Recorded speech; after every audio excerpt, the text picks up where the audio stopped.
Baik, Assalamualaikum warahmatullahi wabarakatuh. Perkenalkan kami dari kelompok 3 Bedah Buku yang berjudul Mindful Parenting. Nah, di sini kami akan menyampaikan isi dari buku tersebut yang sudah kami buat ke dalam bentuk presentasi. Langsung saja kita ke bagian yang pertama. Yang A, Mindful Parenting atau mengasuh berkesadaran. Kata parenting sendiri diartikan sebagai pola mengasuh, yaitu orang tua mengasuh anak-anaknya agar tumbuh menjadi pribadi-pribadi yang unggul. Mindful adalah berkesadaran atau eling, atau yang mengacu pada orang yang selalu menjaga kesadarannya dari pikiran, ucapan, dan semua perilaku yang kurang pantas. Selanjutnya ada konsep dasar mengasuh berkesadaran. Pendekatan berkesadaran dalam mengasuh anak adalah salah satu metode yang disarankan untuk membangun hubungan yang aman atau secure antara orang tua dan anak. Itu dari Siegel dan Hartzell tahun 2003. Nah, mengasuh berkesadaran ini mencangkup 5 dimensi yang relevan dalam hubungan inter dan antar keluarga, yaitu mendengarkan dengan penuh perhatian, berbicara dengan empati, pemahaman dan penerimaan untuk tidak menghakimi, pengaturan emosi atau kecerdasan emosional, pola asuh yang bijaksana dan tidak berlebihan, serta welas asih. Nah, mari kita bahas dimensi mengasuh kesadaran. Yang A, mendengarkan dengan penuh perhatian dan berbicara dengan empati. Dimensi pertama dari mengasuh berkesadaran mengedepankan bagaimana orang tua mampu memadukan pendengaran dan perhatian yang penuh benar-benar hadir untuk anak-anaknya. Dimensi ini menggabungkan teknik mendengarkan dengan penuh perhatian, terfokus dan penuh kesadaran sehingga anak benar-benar merasakan kehadiran orang tua buat mereka, bukan hanya sekedar mendengar kata-kata yang diucapkan oleh anak saja. Orang tua mempraktekkan dimensi pertama dengan cara yang pertama, memperhatikan raut wajah si anak dan mimiknya. Yang kedua, orang tua memandang mata anak ketika berbicara, mendengar suara anak dari intonasinya, serta mendengarkan cerita anak dengan seksama dan penuh perhatian. Selanjutnya yang B, pemahaman dan penerimaan diri dan tidak menghakimi anak. Dimensi ini melibatkan semua atribut atau penilaian dan harapan yang dilakukan orang tua yang dapat mempengaruhi persepsi negatif atau miring pada saat berinteraksi dengan anak. Orang tua yang berprofesi sebagai dokter selalu menekankan anaknya untuk menjadi dokter. Terlepas dari suka atau tidak suka anak tersebut, orang tua yang ahli berhitung akan menentukan kehebatan anaknya dari kemampuannya berhitung.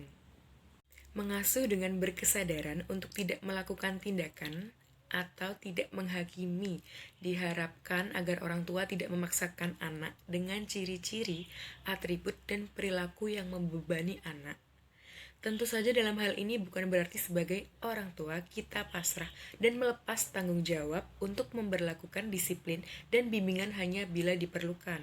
Akan tetapi penerimaan orang tua atas apa yang terjadi pada saat ini khususnya yang ada dalam diri anak. Yang selanjutnya yaitu pengaturan emosi diri dan anak. Dalam teori hidup berkesadaran menekankan pada kapasitas individu untuk fokus pada perhatian terhadap keberadaan, pikiran, dan emosi saat ini. Sehingga tidak mudah bagi orang yang mempraktikkan ilmu ini untuk terjebak pada pikirannya sendiri yang benar dan mana yang salah. Untuk benar-benar mendengarkan dengan penuh perhatian dan melaksanakan dimensi tanpa menghakimi, dibutuhkan orang tua yang memahami emosi dirinya dan emosi anaknya. Orang tua yang memahami dimensi dapat mengidentifikasi emosi dirinya dan emosi anaknya dengan membawa perhatian yang berkesadaran pada saat interaksi. Kita dapat menyaksikan bagaimana orang tua yang tidak dapat mengendalikan emosi menghasilkan anak-anak yang menjadi problem di masyarakat. Nah, pada peraturan emosi diri dan anak ini, sebagai orang tua harus mengendalikan emosinya sendiri.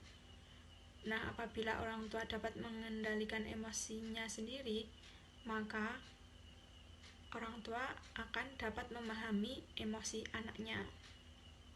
Dan apabila orang tua tidak dapat mengendalikan emosi anaknya, maka anak akan menjadi problem pada keluarga dan di masyarakat. Nah, yang selanjutnya yaitu peraturan diri yang bijaksana dalam hubungan parenting. Mengasuh berkesadaran tidak menunjukkan sikap negatif, seperti marah, mengamuk, mengomel, dan perilaku kasar terhadap anak. Cara orang tua bereaksi terhadap emosi anak akan menimbulkan efek emosional dan sosial terhadap anak, terutama anak remaja. Orang tua sering merusak anak dengan terlalu menyanjung, terlalu membanggakan, dan terlalu mengeluh-elukan prestasi anak. Bahkan terlalu menghakimi, terlalu memandang remeh, serta terlalu menyepelekan anak. Dalam peraturan diri yang bijaksana dalam hubungan parenting ini, sebaiknya sebagai orang tua jangan terlalu menyanjung. Karena jika anak sering disanjung, maka anak akan berperilaku sombong. Dan bahkan terlalu menghakimi juga tidak baik. Seperti itu. Yang selanjutnya yaitu welas asih untuk diri dan anak. Welas asih atau compassion didefinisikan sebagai emosi yang mewakili keinginan untuk meringankan penderitaan orang atau makhluk hidup. Itu menurut Lazarus 1994. Welas asih untuk anak dari orang tua yang mempraktikkan mengasuh berkesadaran. Anak-anak dari orang tua yang mempraktikkan konsep mengasuh berkesadaran. Mengembangkan welas asih dalam keluarga akan melahirkan anak-anak yang peduli kepada sesama, kepada lingkungan, kepada hewan, dan kepada segala fenomena yang kurang berkenan di masyarakat. Anak-anak yang punya keinginan luhur membantu orang-orang yang menderita dan tentunya membuat dunia lebih nyaman dan lebih pantas untuk ditempati. Selanjutnya, saya akan menyampaikan tentang pendidikan keluarga. Selanjutnya, dalam konsep pendidikan keluarga ini, semua komponen memegang peranan yang sama dalam pembentukan watak, karakter, dan sifat anak yang menentukan masa depan anak itu di kemudian hari. Atas dasar itu, pendidikan keluarga yang dikembangkan dengan membawa anak-anak juga belajar berinteraksi dengan tetangga maupun lingkungan sekitar. Yang selanjutnya, pendidikan keluarga ini juga sangat mengedepankan hubungan antar unsur yang lebih lengkap, karena akan sangat berpengaruh terhadap perkembangan anak-anak. Yang selanjutnya, unsur-unsur dalam pendidikan keluarga. Yang pertama ada suami dan istri, yang kedua ada orang tua, mertua, dan keluarga besar, yang ketiga ada asisten rumah tangga, yang keempat anak, yang kelima remaja, yang keenam tetangga dan lingkungan. Hubungan suami istri yang sehat dan harmonis adalah penyumbang psikologi positif terbaik untuk anak. Anak-anak akan merasa bahagia apabila kedua orang tuanya akur, rukun, seperti itu. Begitu juga sebaliknya, anak-anak akan bermasalah apabila menyaksikan kedua orang tuanya bermasalah juga. Harmonisasi suami istri ini tidak terlepas dari hal-hal sebagai berikut. Yang pertama, suami istri selalu mempraktikkan saling mendengarkan dengan penuh perhatian sehingga bisa saling mengerti dan terbangun komunikasi yang baik. Yang kedua, suami istri tidak saling menghakimi, tidak mudah menyalahkan, sehingga suami istri juga bisa menerima kekurangan dan kelebihan masing-masing. Yang ketiga, suami istri mampu mengendalikan emosi dan mengedepankan kesadaran bahwa mereka itu adalah contoh untuk anak-anak di rumah dan akan dibawa ke lingkungannya. Yang keempat, Suami istri selalu sadar dan bijaksana dalam memberikan pelayanan dan tidak berlebihan sehingga mampu saling menghargai dan tidak menumbuhkan rasa ketergantungan yang berlebihan. Yang kelima, suami istri mempunyai kewajiban untuk saling mengingatkan pentingnya mempraktikkan welas asih dalam kehidupan nyata agar mampu menjadi role model yang pantas untuk ditiru oleh anak-anak. Yang selanjutnya adalah orang tua, mertua, dan keluarga besar. Jika kita menginginkan anak-anak kita menghormati dan memperlakukan kita dengan baik, kita juga harus memperlakukan orang tua atau mertua kita dengan baik juga. Dengan memberikan perhatian dan melayani kebutuhan orang tua kita dengan kasih sayang. Dalam harmonisasi kepada orang tua, mertua, dan keluarga besar, dapat memperhatikan hal-hal sebagai berikut. Yang pertama, membangun komunikasi sebagai pendengar yang baik. Lalu selanjutnya, mampu menjaga emosi kita dengan mempertebal empati dan memiliki kesabaran yang tinggi. Lalu yang ketiga, mampu mengatur diri bagaimana menjadi anak yang tidak memperlakukan orang tua kita dengan berlebihan. Lalu yang keempat, menyadari pentingnya membekali diri orang tua kita dengan hidup berwelas asih di usia senja. Lalu yang kelima, praktik memberi dalam hidup ini akan membawa kebahagiaan untuk orang tua kita, dan tentunya dengan hati yang bahagia akan berefek baik bagi kesehatannya. Selanjutnya, tanggung jawab terhadap orang tua.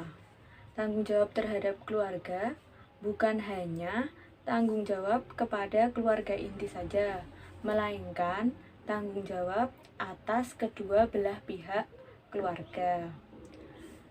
Tanggung jawab ini harus ditekankan dan menjadi sangat penting karena kelangsungan hidup orang tua adalah tanggung jawab setiap anak. Bagaimana tanggung jawab itu dipikul bersama, yang terpenting adalah harus dijadikan budaya. Selanjutnya, karakter yang akan terbangun dengan penerapan tanggung jawab ini itu adalah yang pertama, tanggung jawab, berbakti kepada orang tua.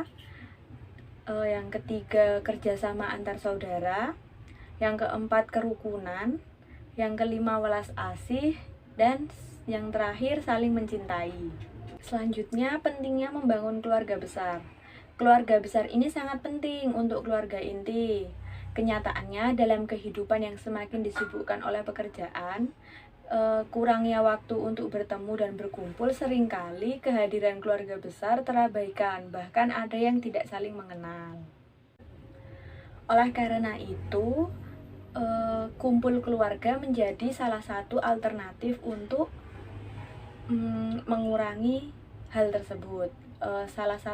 Beberapa karakter yang dibangun dengan kegiatan kumpul keluarga yaitu yang pertama, saling menghargai. Yang kedua, kekeluargaan. Yang ketiga, saling menyayangi. Yang keempat, peduli. Yang kelima, berbagi. Dan yang terakhir, saling mengalah dan saling memperhatikan. Yang ketiga adalah asisten rumah tangga. Asisten rumah tangga ini sebenarnya memiliki pengaruh yang sangat penting. Pengaruh asisten rumah tangga ini dalam memberikan dampak mental psikologis kepada anak sangat besar, mulai dari cara berbicara, cara berpikir, dan tontonan yang ditonton, semua memberikan dampak yang sangat mempengaruhi tingkah laku anak. Asisten rumah tangga menjadi partner dalam membantu kelancaran tugas dalam rumah tangga dengan menerapkan beberapa hal berikut. Yang pertama, mendengarkan dengan penuh perhatian. Yang kedua, tidak selalu menghakimi mereka ketika mereka melakukan kesalahan. Lalu yang ketiga, menjaga emosi agar tidak berlebihan dalam hal menyangkut status sosial yang berbeda. Lalu yang keempat, mengatur diri dengan bijaksana dan tidak memposisikan mereka di posisi yang sangat tidak mempunyai nilai. Lalu yang terakhir, mengembangkan welas asih, terutama bagaimana kita memperlakukan mereka sebagai lalu yang terakhir, mengembangkan welas asih, terutama bagaimana kita memperlakukan mereka dengan manusiawi.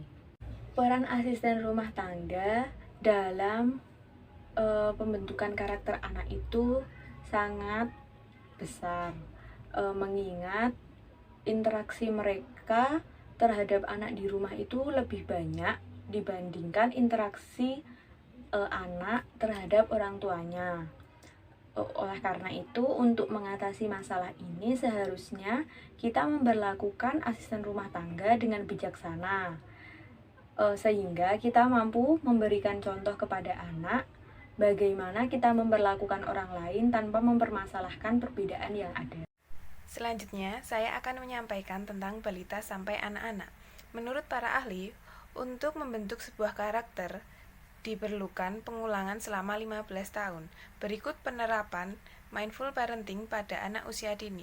Yang pertama, mendengarkan dengan penuh perhatian dan berbicara dengan empati. Yang kedua, tidak menghakimi anak dengan perkataan yang kasar. Yang ketiga, mampu mengendalikan emosi dan tidak semua permintaan mereka kita akhiri dengan kalimat penolakan dan amarah. Yang keempat, mendidik mereka dengan bijaksana dengan tidak memberikan mereka sesuatu yang berlebihan. Yang kelima, mengajarkan anak tentang bagaimana menjadi anak yang penuh welas asih, walaupun hanya mengajak mereka memasukkan koin ke dalam celengan. Lalu, semua karakter yang ditanamkan mulai mereka mampu berbicara, bergilir, dan menunggu giliran dengan mendengarkan, tidak menghakimi orang dengan perkataan yang tidak baik, mengajari anak-anak mengerti dengan cara tidak selalu harus emosi, serta memberikan pujian yang jujur dan tidak berlebihan, dan mengajak anak agar memiliki karakter peduli dengan sekelilingnya. Selanjutnya ada remaja sampai pemuda. Nah, fase remaja merupakan fase yang sangat tidak mudah untuk orang tua. Orang tua sudah tidak dapat mendahulukan apa yang kita mau sebagai orang tua, melainkan sangat perlu kita majukan empati bagaimana diri kita ingin diperlakukan ketika menjadi remaja seperti mereka. Berurusan dengan remaja memang membutuhkan kematangan emosional yang tinggi.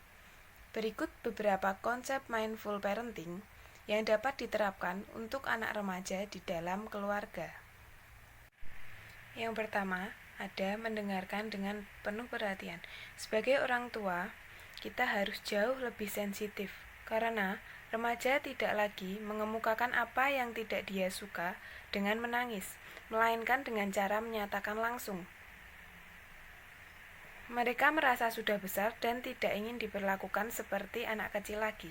Fase ini akan terlewati apabila orang tua mengedepankan empatinya.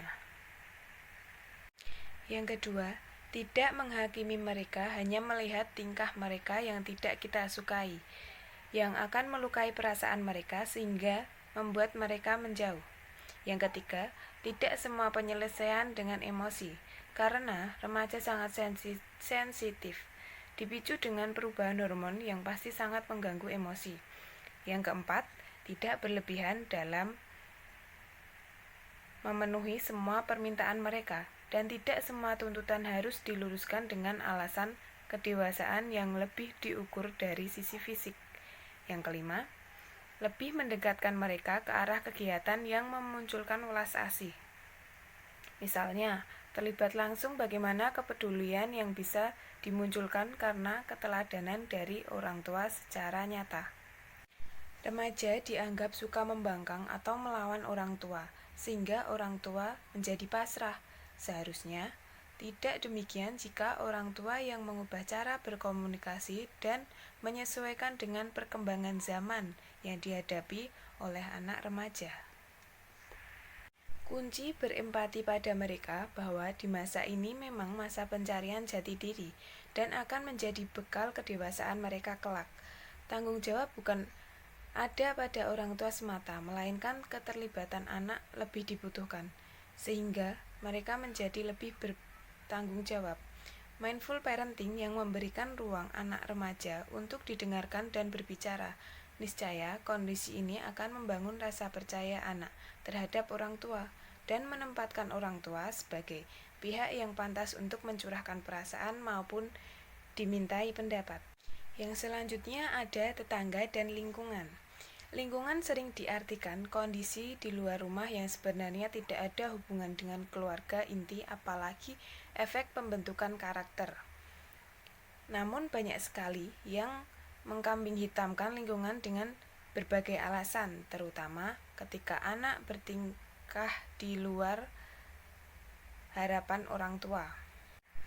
Unsur lingkungan tetap mengacu pada konsep 5 dimensi mindful parenting, yaitu sebagai berikut. Yang pertama, mendengarkan dengan penuh perhatian.